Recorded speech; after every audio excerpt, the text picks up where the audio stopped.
Oi, gente, tudo bom? Aqui é o professor Hermano. E na nossa segunda videoaula sobre a Primeira República, eu vou dar sequência ao que nós já vínhamos discutindo na aula anterior sobre as principais transformações que ocorreram nesse período. Então, as habilidades que vão ser trabalhadas são as mesmas da aula anterior. A diferença é que agora a gente vai estar se aprofundando em algumas questões. Vamos abordar mais sobre os índios e outros períodos da história republicana e algumas revoltas e guerras que tiveram que nós não tivemos tempo hábil para comentar anteriormente. Então, dando sequência ao estudo dos nossos presidentes do período da Primeira República e aos principais acontecimentos ocorridos nesses mandatos, o nosso sexto presidente foi o Afonso Pena, que governou entre 1906 e 1909. Então, no mandato dele, ele vai dar uma continuidade àquelas questões de saneamento básico que o presidente anterior já tinha iniciado. Ele vai viabilizar também a construção de mais ferrovias, de mais malha ferroviária nas regiões do Amazônia, de São Paulo e Paraná. Ele também vai investir muito na extensão da rede telegráfica, ou seja, a espécie do telefone que a gente usa hoje em dia da rede para permitir a comunicação entre várias regiões do país. Nesse caso, ele vai estar contando com a ajuda do coronel Cândido Rondon, que vão fazer várias expedições, principalmente pelo norte do nosso país, para expandir essa rede telegráfica. Vai ser responsável também pela construção de portos, de usinas hidrelétricas, ou seja, vai ser uma política econômica voltado muito para essa área da exportação, da importação, do transporte dos produtos. Vai ser durante o mandato dele que ele vai viabilizar as pautas do convênio de Taubaté, que eu vou explicar já já para vocês. Outra característica importante do governo dele, que vai ser o momento que vão começar a chegar as primeiras levas de imigrantes japoneses para o Brasil. Uma novidade que surge também nesse período é a instauração do serviço militar obrigatório. Então, pensando em inovar, reorganizar o exército, a marinha, surge a ideia, né, do alistamento, do serviço militar obrigatório para os jovens do sexo masculino. Infelizmente, o Afonso Pena não vai completar o seu mandato. Ele vai falecer de pneumonia por volta dos meados do ano de 1909. E aí, quem assume a presidência e termina o seu mandato é o seu vice, o Nilo Peçanha. Então, vamos falar um pouquinho sobre o que foi o Convênio de Taubaté. Então, em 1906, ainda ali por volta do mandato do presidente Rodrigues Alves, vai surgir a ideia de se fazer uma reunião na cidade paulista de Taubaté, onde os governadores dos estados de São Paulo, Minas Gerais e Rio de Janeiro iam discutir uma forma, uma política governamental, estatal, para tentar garantir a maior rendabilidade deles, a maior renda para os cafeicultores, para os produtores desses três estados. Então, dessa reunião, o Jorge de Tibiriçá, que era o presidente, né, o governador do estado de São Paulo na época, junto com o Francisco Salles de Minas Gerais e o Nilo Peçanha do Rio de Janeiro, vão chegar à conclusão que era necessário uma intervenção do governo federal nessas questões econômicas, principalmente referentes ao café. Qual que era a ideia então? Que para evitar o preço, melhor, evitar a queda do preço do café, que fosse necessário uma influência, uma intervenção do governo federal, para que garantisse um preço, um lucro mínimo, né, atrativo para esses grandes produtores. Então, qual que era a ideia? Que para garantir o preço do café sempre positivo, digamos assim, que o governo comprasse os estoques, as sobras do café, armazenasse e esperasse o melhor momento para liberar esse estoque, essa sobra e sempre manter o preço do café em alta, digamos assim. E aí então o primeiro presidente que vai ouvir essa proposta, ali, o Rodrigues Alves, não vai concordar com isso, porque ele vê essa estratégia como algo que ia atrapalhar os cofres públicos, que ia exigir que o governo fizesse empréstimos. Então, inicialmente, esse presidente não acata essa ideia do convênio de Taubaté e cabe aos governadores, aos presidentes de estados participantes, São Paulo, Minas e Rio de Janeiro, a inicialmente estocar esse café, usar os seus recursos próprios. Já passado um tempo com a próxima eleição e com Afonso Pena assumindo a presidência, aí ele revê essa questão do convênio de Taubaté. Ele acaba acatando essa ideia das elites e atendendo esse pedido que foi feito por eles. Então, o governo federal passa a fazer esse empréstimo, passa a guardar, a estocar essa produção que estava sobrando e, e isso acaba gerando o quê? Lucros, resultados positivos nos próximos anos para esse grupo, para essa elite que teve essa ideia. Essa é uma charge que mostra, então, os três presidentes de estados, os três governadores envolvidos no convênio de Taubaté, usando uma espécie de bomba, né, retirando, extraindo da União, do governo federal, o dinheiro para investir nessa política, nessa ideia deles. Em 1908, vai chegar então os primeiros imigrantes japoneses no Brasil.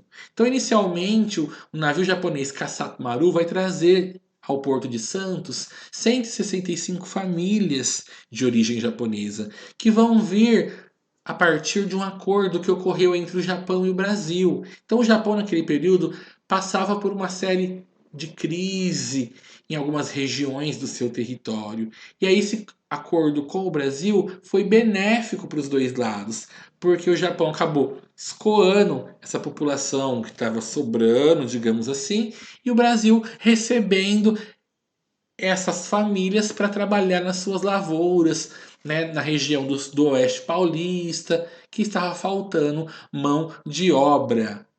Então houve um choque cultural muito grande dessas primeiras famílias que vieram para cá. Elas tiveram que lidar com uma região desconhecida, uma cultura nova, língua diferente, um clima oposto do seu. Então o choque cultural foi muito grande, causou muito estranhamento de ambas partes.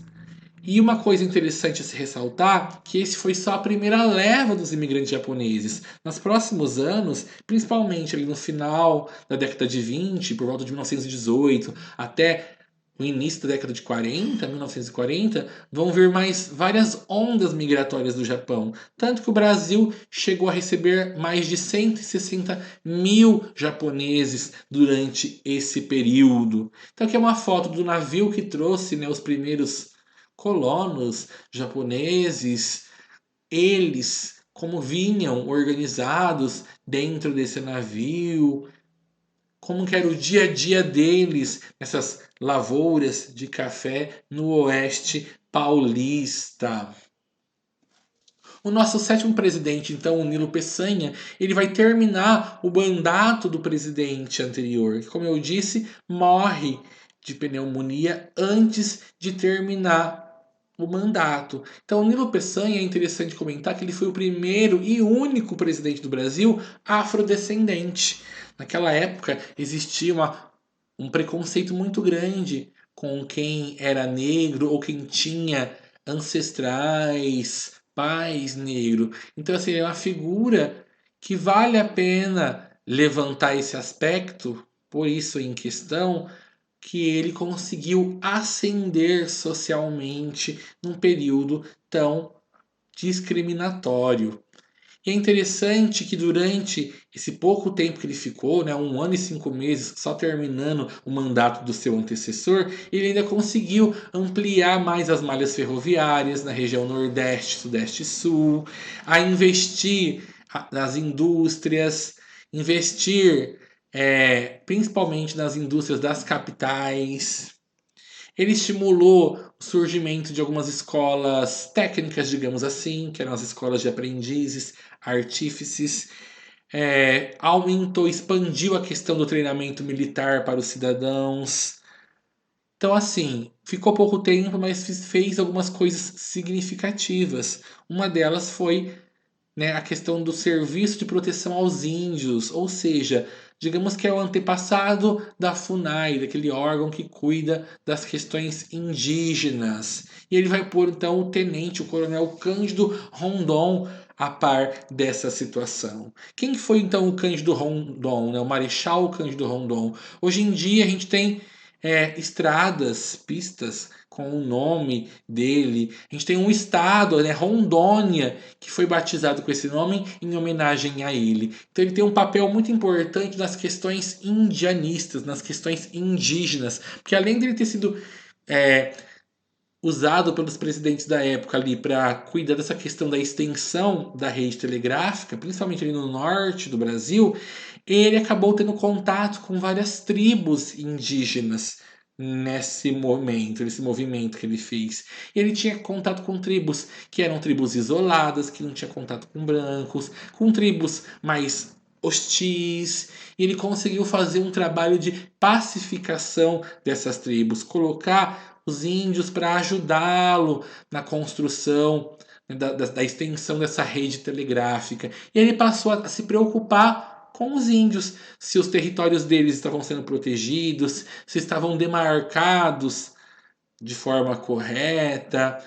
Nisso ele passou a descobrir rios, lugares que até então o homem branco não tinha desbravado. Ele então foi muito útil nessa questão de mapeamento de lugares desconhecidos, de terras indígenas. Então ele foi convidado pelo presidente Nilo Peçanha na época a ser o quê? O líder, o chefe, a chefiar o serviço de proteção ao índio, que era o órgão que ia cuidar dessas questões. E aí eu pergunto, será que hoje em dia, né, os índios têm esse tratamento, eles estão sendo cuidados, estão sendo protegidos, ou os nossos governos atuais estão deixando essa questão de lado? Fica a reflexão. Então aqui tem uma imagem que mostra o Marechal Cândido Rondon, né, numa das suas expedições às tribos indígenas da região norte do país. Então ele foi muito famoso por isso. O nosso oitavo presidente, Hermes da Fonseca, vai governar entre 1910 e 1914. Ele teve a sua candidatura vitoriosa, mas ele causou um certo rompimento nas relações da política café com leite entre São Paulo e Minas. Porque durante essa eleição, São Paulo se aliou à Bahia e eles queriam a candidatura do Rui Barbosa. Em Minas Gerais, não, eles queriam a candidatura do Hermes da Fonseca, tanto que eles se uniram ao Rio Grande do Sul.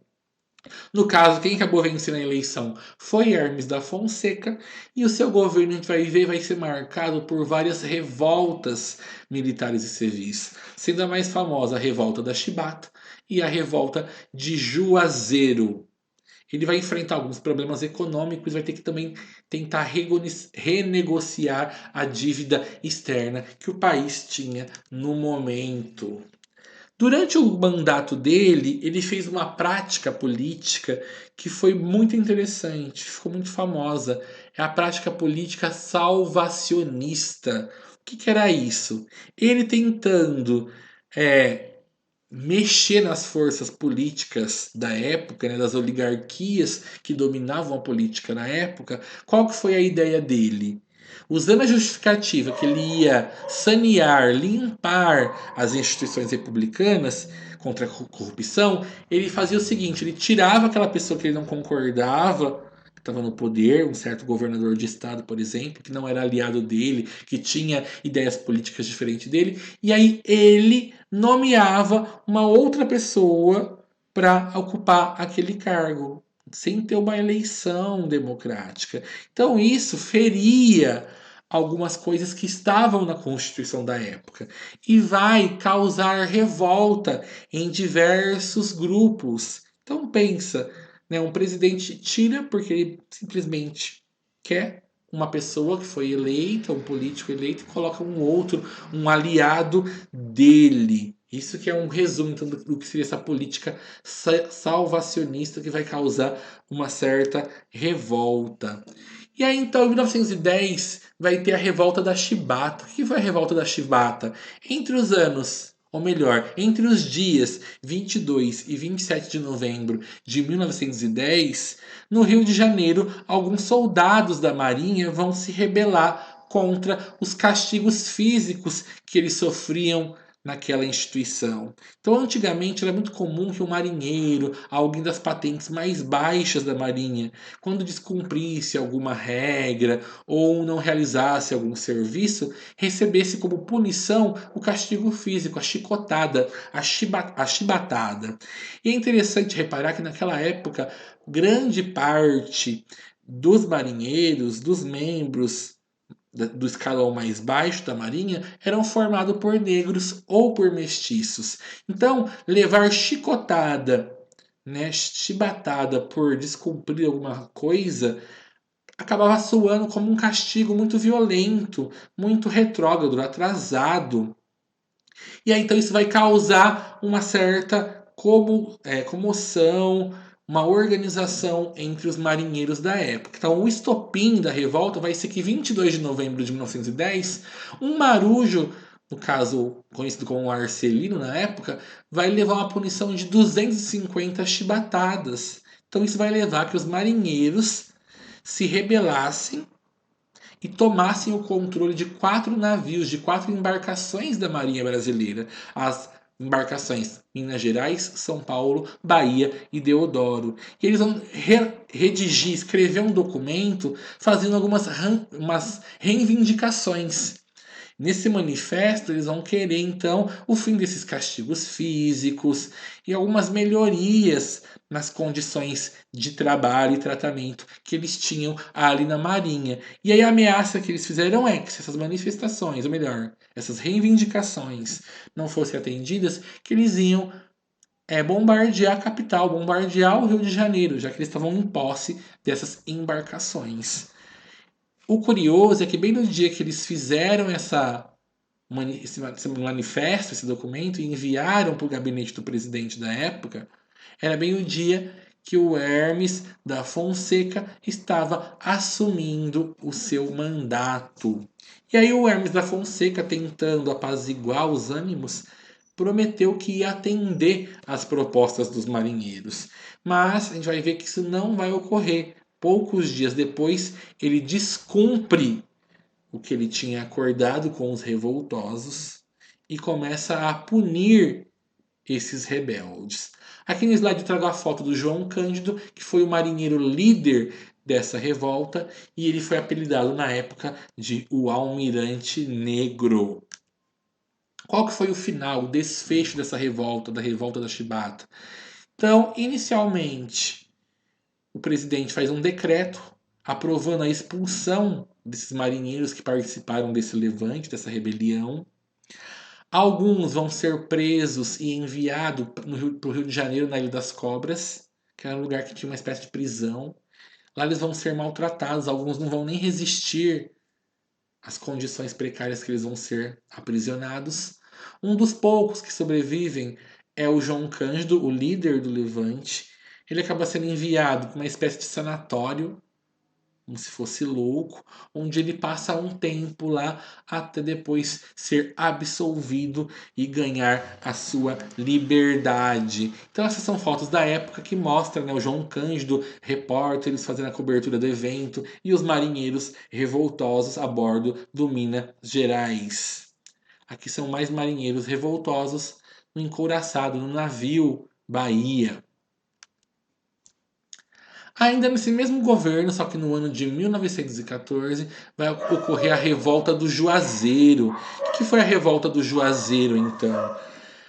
Nós vimos que Canudos foi um exemplo de revolta sertaneja, onde o povo se levantou contra os abusos do governo, querendo posse de terra. Então, aqui na Revolta do Juazeiro vai ser um pouquinho o contrário, vai ser as elites, os coronéis, que vão manipular o povo, ao povo, digamos assim, a lutar pelos interesses deles, dos ricos, da elite. Então nós vimos que o Marechal Hermes da Fonseca criou a política salvacionista. Ele começou a se a se intrometer, digamos assim, na política dos estados e a tirar alguns políticos e colocar outros. Então, o que ele fez? Lá no estado do Ceará, ele tirou o Pinheiro Machado, que era político influente de lá, e colocou outra pessoa no lugar. Então isso vai causar um levante, uma revolta popular dos coronéis que eram aliados desse político, que era um representante da família Ascioli, e esses coronéis vão buscar uma forma de garimpar, de conseguir o apoio popular. E pensando nisso, eles vão buscar ajuda na figura do padre Cícero, do Padim Cícero, que era um homem muito influente na política e na religião daquela região da época. Então, um acordo entre o deputado federal Floro Bartolomeu, que era aliado, né, do Pinheiro Machado, ali, o líder da família Scioli que foi tirado do poder, eles vão buscar a ajuda do padre, para o padre fazer a cabeça do povo a se meter nessa questão, a brigar por eles, a brigar pela família Scioli, que era tão influente ali na região.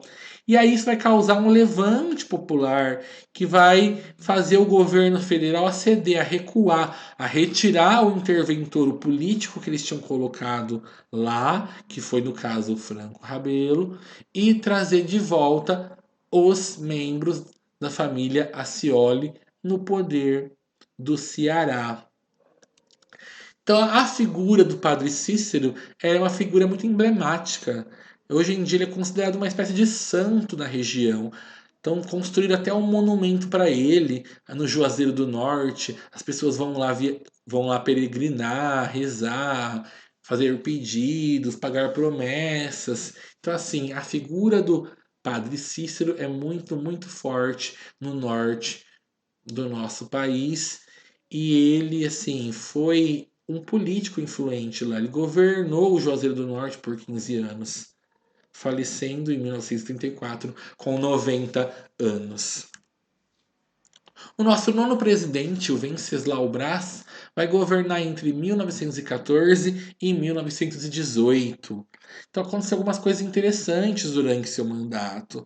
Vai ser a época que vai a Guerra do Contestado ter o seu ápice, digamos assim. Não começou no mandato do Venceslau Braz, porque ela começa já lá em 1912, mas como ela encerra em 1916, grande parte desse conflito foi durante o mandato desse presidente. Esse presidente vai trazer também uma novidade, que é o Código Civil Brasileiro, né? As regras que regem a vida do brasileiro, os direitos do brasileiro. E esse código que ele criou foi utilizado até recentemente, em 2003, quando teve modificações mais significativas, uma atualização.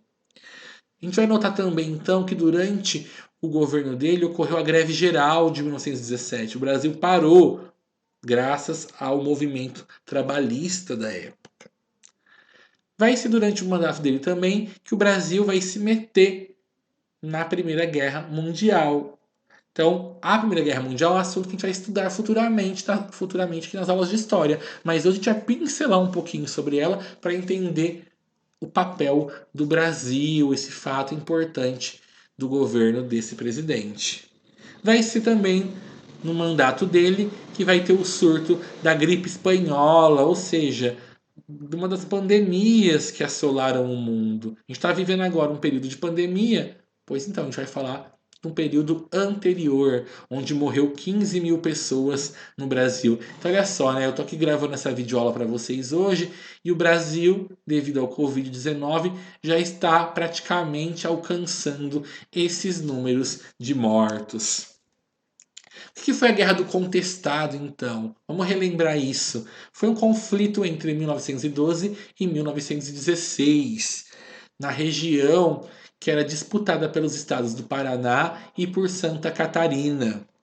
Então era uma faixa de terra que ligava esses dois estados e onde estava havendo uma construção de estradas de ferro. Várias pessoas que iam trabalhar nessa estrada de ferro acabavam tomando posse daquele território, morando por ali. E isso causou incômodo tanto dos fazendeiros locais que viviam naquela região, quanto dos governos estaduais desses dois estados que disputavam aquelas fronteiras.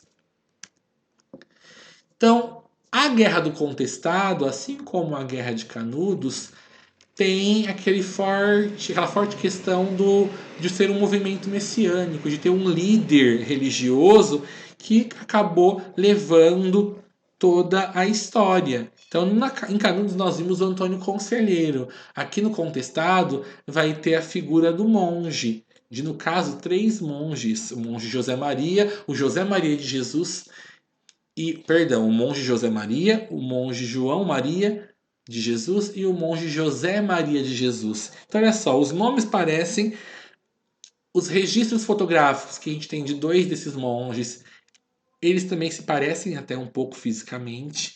Então, quando a gente vai falar do contestado, essa questão dos monges acabou até sendo um pouquinho complicado de entender, porque essas histórias se misturam. As pessoas até confundem o nome entre eles. Por quê? Porque são pessoas que apareceram lá na região com pregações, fazendo coisas pelo povo humilde. Então tinha um certo conhecimento com medicamento, faziam remédios, curavam as pessoas doentes daquela região. E aí essas pessoas, esses monges, acabaram virando celebridades da época, passaram a ser seguidas por esse povo humilde. E aí esses monges levavam não só o seu conhecimento de remédio medicinal, mas acabavam influenciando politicamente a região com os seus pensamentos. Então começa a surgir ali nessa região do Contestado algumas vilas que foram lideradas por esses monges. Então, por exemplo, o monge José Maria, ele vai construir uma comunidade que ele vai chamar de Quadrado Santo, e lá eles vão querer lutar por essa terra, lutar contra o governo, contra a exploração que eles sofriam. Então, tanto que essa Guerra do Contestado, ela acaba recebendo um outro nome, um outro apelido, de Guerra dos Pelados. Por quê? Porque as pessoas que seguiam o monge José Maria, alguns raspavam as suas cabeças, que deu esse apelido para eles de pelados. E aí os inimigos, os militares que eles enfrentavam, que não tinham a cabeça raspada, receberam o nome de peludos. Então é o confronto entre os pelados e os peludos. Então, assim, essas vilas, essas cidades foram se formando, essas comunidades, por várias áreas da região do Contestado, e inclusive teve um momento, né, que vai desencadear o início da guerra, digamos assim, é quando alguns membros dessa comunidade de Quadrado Santo, né, foram atacados por militares, por tropas estaduais, depois federais, e aí esse monge, o José Maria, acaba morrendo nessa troca de tiros. E aí se você acha que com a morte do líder, né, esse movimento, essa revolta, essa guerra ia acabar, pelo contrário, ela passou a se estender nos próximos anos, porque os seus fiéis ali, os seus adeptos, passaram a se dividir e a fundar outras comunidades, outras vilas, cidades, como a gente consegue ver através desse mapa. Então, começa a surgir nessas comunidades a figura de garotas, de virgens, moças que tinham visões, que conversavam com Deus, com Jesus, que conversavam com o espírito de José Maria, que falava que era para eles lutarem pela sua terra, enfrentarem o governo. Então isso vai causar uma certa dor de cabeça para o governo federal da época, tanto que vai obrigar ao governo federal a enviar aviões, canhões, um grande contingente de soldados para enfrentar essas comunidades, para desfazê-las. Então, em 1916, quando a guerra acaba, é porque os últimos resistentes, as últimas comunidades, né, começaram a ser destruídas, bombardeadas, dissipadas pelas tropas do governo federal. Então, nesse confronto, houve um número estimado de mortes de mais ou menos 20 mil pessoas. Então eu trago para vocês duas fotos da bandeira usada na Guerra do Contestado, né, por essas comunidades de rebeldes, digamos assim, e uma foto do monge José Maria e algumas mulheres santas, virgens da época dessas comunidades. que são algumas fotos da construção da Estrada de Ferro, né, onde vai rolar todo esse confronto da Guerra do Contestado, os trabalhadores que ali se instalaram e depois se envolveram nesse conflito. Aqui já é uma foto que mostra uma dessas vilas santas da comunidade, fazendo várias celebrações de festas cristãs. Os sertanejos com suas armas, né, posando para uma foto, esses sertanejos que enfrentaram as tropas federais durante a Guerra do Contestado. Essa já mostra o quê? Um exército capturando, né, fazendo prisioneiros essa população humilde sertaneja da guerra. E aqui uma família, então, que foi rendida pelas tropas oficiais em 1915 em Santa Catarina. Mais uma, então, para finalizar, dos fanáticos rendidos na Guerra do Contestado. Bom, em 1917, ainda no mandato desse presidente, vai acontecer a participação do Brasil na Primeira Guerra Mundial. Então a gente sabe, ou melhor, vocês vão saber quando a gente estudar mais sobre esse assunto, que a Primeira Guerra Mundial aconteceu entre 1914 e 1918. Então, inicialmente, o Brasil não vai se envolver nesse conflito. O Brasil vai entrar na guerra em meados de 1917, ou seja, no finalzinho dessa guerra. Por quê? Inicialmente o Brasil ficou em uma posição neutra, porque ele tinha relações econômicas, comerciais com a maioria dos países envolvidos nesse conflito. Então ele tinha acordo comercial tanto com os países do time da Tríplice Entente, que era formado por Estados Unidos, Império Russo, França e Inglaterra, quanto ele tinha relações comerciais com os países da Tríplice Aliança, formada pelo Império Austro-Húngaro, pela Alemanha e pelo Império Turco Otomano. Então, inicialmente, ficar neutro era lucrativo, ele vendia coisas, ele comprava coisas dos países envolvidos dos dois lados e não se afetava tanto pela guerra. O que acontece é que durante então o início de 1917, alguns navios brasileiros vão ser atacados por submarinos alemães. Então, o submarino alemão vai afundar lá no litoral francês, por exemplo, vai matar 3 brasileiros enquanto ele afundava esses navios brasileiros. E isso vai causar o quê? Um descontentamento na população brasileira que recebia essas notícias e falava: epa, a gente vai ficar quieto sem fazer nada, não vai deixar a Alemanha afundar os nossos navios, causar prejuízo. Então, essa pressão social vai levar o governo brasileiro a tomar uma decisão, a se impor e aí então a declarar guerra contra a Tríplice Aliança, contra, né, o time da Alemanha, digamos assim. E aí passa a se aliar à Tríplice Entente, o lado americano, o lado inglês, francês. A questão da participação do Brasil na Primeira Guerra é relevante falar que ele foi o único país latino-americano a participar da guerra e que isso trouxe algumas vantagens para ele. Por quê? Porque ele começou a vender mais produtos para os países que estavam do lado dele, no mesmo time dele da guerra, principalmente a borracha, que era usado para fazer várias coisas que eram utilizadas nessa época do confronto.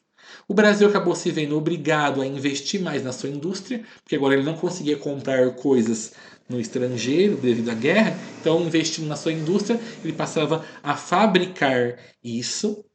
Mas a participação brasileira nessa guerra foi tímida. Ele fez mais o papel de enviar equipes médicas, assistentes, médicos, a fazer alguns patrulhamentos pelo mar ali de algumas regiões que estava ocorrendo o conflito. Então, essa foto mostra o presidente Venceslau Braz cercado por alguns governadores, alguns presidentes do estado, né, assinando a declaração de guerra contra a Alemanha, contra o time da Alemanha. Um jornal da época, então, noticiando a entrada do Brasil na guerra. E para finalizar esse assunto, algumas fotos de alguns soldados e militares, médicos que participaram desse confronto. Em 1917 também, se já não bastasse esse conflito internacional que o Brasil se meteu, vai rolar um conflito interno muito chamativo, a greve geral de 1917. Então, pela primeira vez, assim, os trabalhadores brasileiros vão se organizar de uma forma assim grande, massiva, para tentar parar o Brasil. Parar o Brasil por quê? Porque eles queriam reivindicar melhorias no trabalho, melhorias no ambiente de trabalho, diminuir as jornadas de trabalho que naquela época eram enormes, de 12, 14 horas por dia, terminar com o trabalho infantil que ocorria em algumas fábricas, ou seja, garantir direitos trabalhistas para esses grupos, tentar melhorar a questão do salário feminino, que era menor que o salário masculino.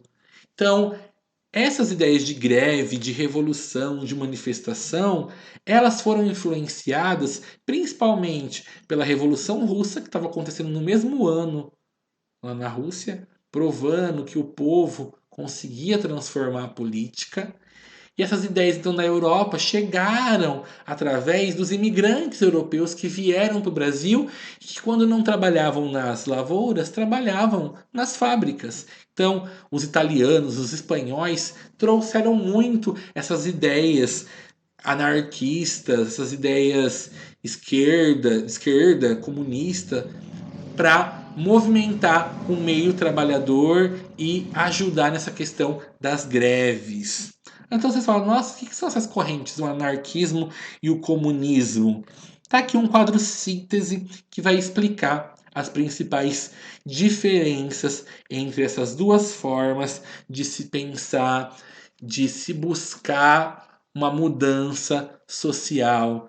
Então a gente fala hoje, a gente ouve muito, hoje a gente ouve muito, ainda mais nessas questões políticas, né? Alguns grupos falando, nossa, o Brasil jamais será comunista.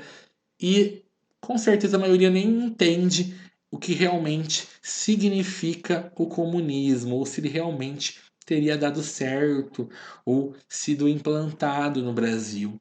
Então, o que é o comunismo, né? O comunismo ele defende que não deveria haver divisão de classes sociais. Não deveria ter rico, classe média e pobre. Todo mundo deveria ser uma classe só, um grupo só, que a produção, que os lucros, que as coisas fossem distribuídas de forma mais igualitária. Então, os comunistas criticam o capitalismo. Eles falam que o capitalismo, que o sistema econômico que a gente vive atualmente, ele é muito excludente. Ele separa as pessoas em classes, em grupos. Alguns são mais beneficiados que outros.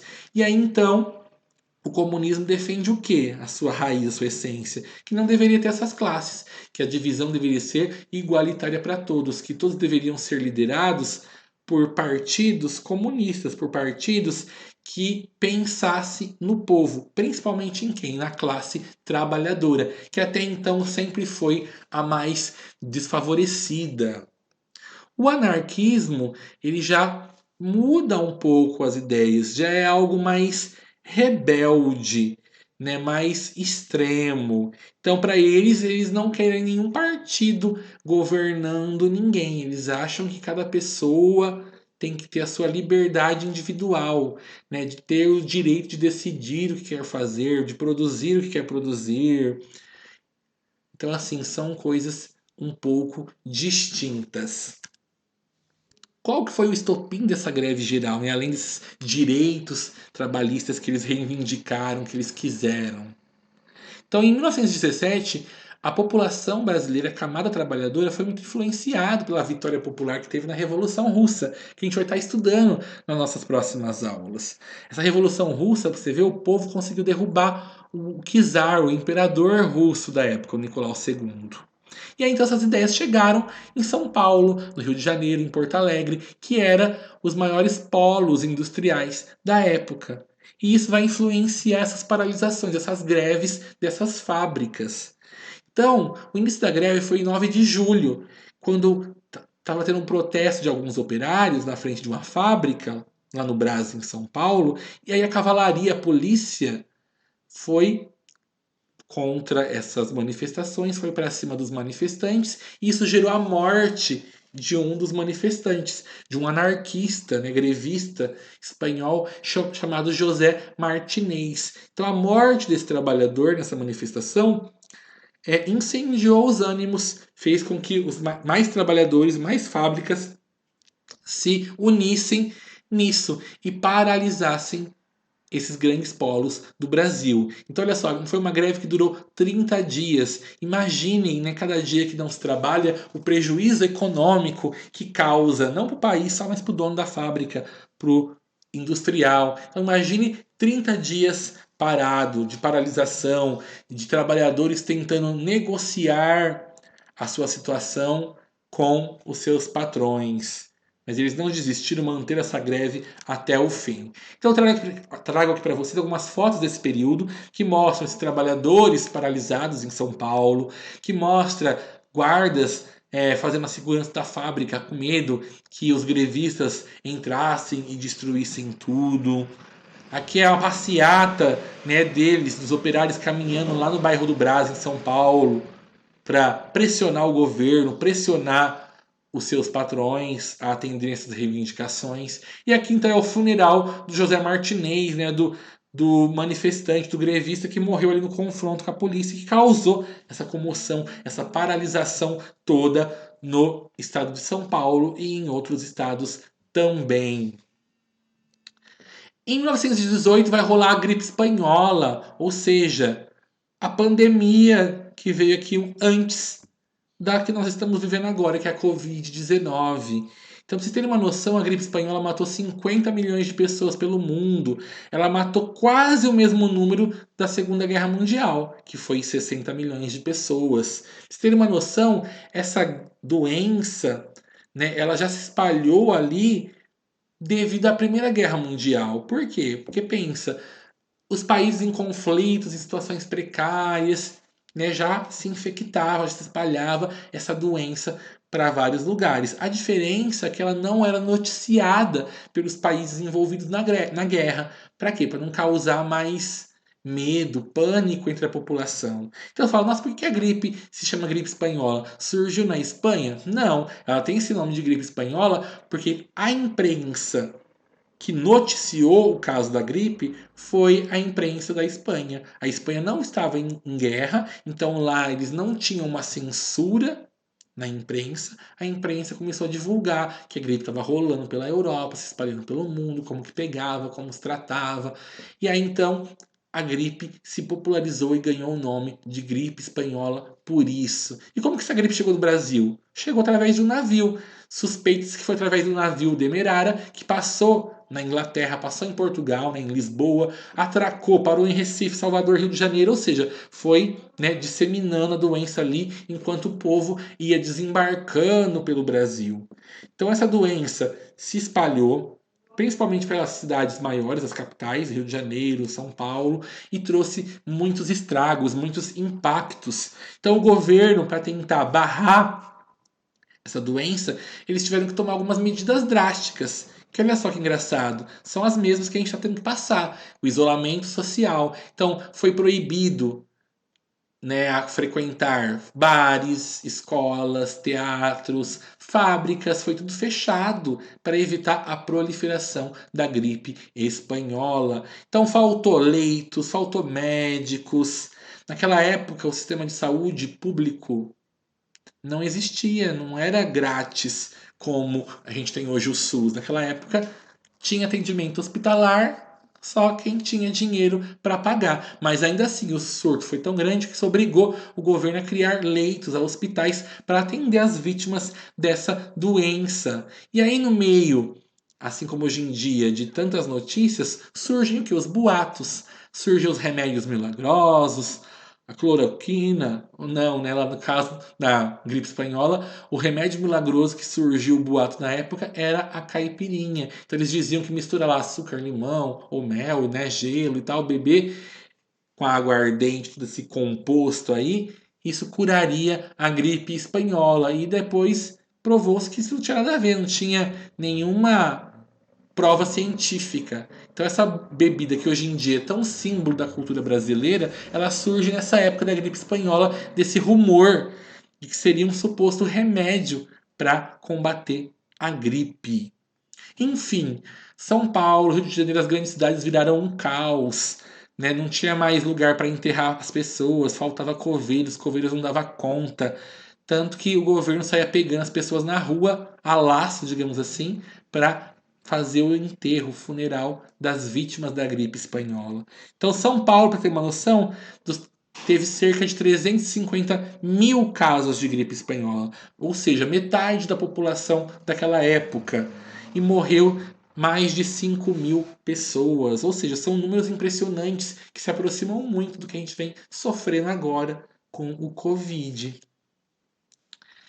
Uma foto então que mostra uma enfermaria carioca em 1918, né, com os infectados pela gripe espanhola. O nosso 10º presidente, para finalizar essa aula, que vai ficar ainda algumas coisas para uma próxima, foi o Delfim Moreira. Então, olha só, o Delfim Moreira ficou só um pouquinho, alguns meses, na verdade, entre 1918 e 1919. Então, a gripe espanhola ela afetou muito o Brasil. Pra você ter uma noção, ela até afetou essa questão do presidente. Porque, na verdade, o 10º presidente não era para ter sido o Delfim Moreira. Era para ter sido novamente o Rodrigues Alves, que já tinha sido presidente do Brasil anteriormente. Ele que foi eleito para presidente em 1919, mas ele ficou doente, ele morreu devido à gripe espanhola. E aí então ele não pôde assumir o seu mandato. Quem que assumiu o mandato? O seu vice, o Delfim Moreira. Mas a regra da Constituição era clara. Não cumpriu 2 anos de mandato, tem que se fazer uma nova eleição. Então o Delfim Moreira vai ficar nesse governo provisoriamente. Ele vai ficar só de 15 de novembro de 1918 a 28 de julho de 1919. Para quê? Para dar tempo de fazer as novas eleições e colocar então o próximo presidente realmente na política, no mandato ali para continuar o trabalho. Mas ainda assim, nesses poucos meses que ele ficou, ele conseguiu fazer algumas reformas trabalhistas, mexer algumas coisas no Código Civil para enfrentar essas greves que estavam ocorrendo. Então a gente encerra a nossa segunda videoaula sobre Primeira República do Brasil com esse presidente. Aguardo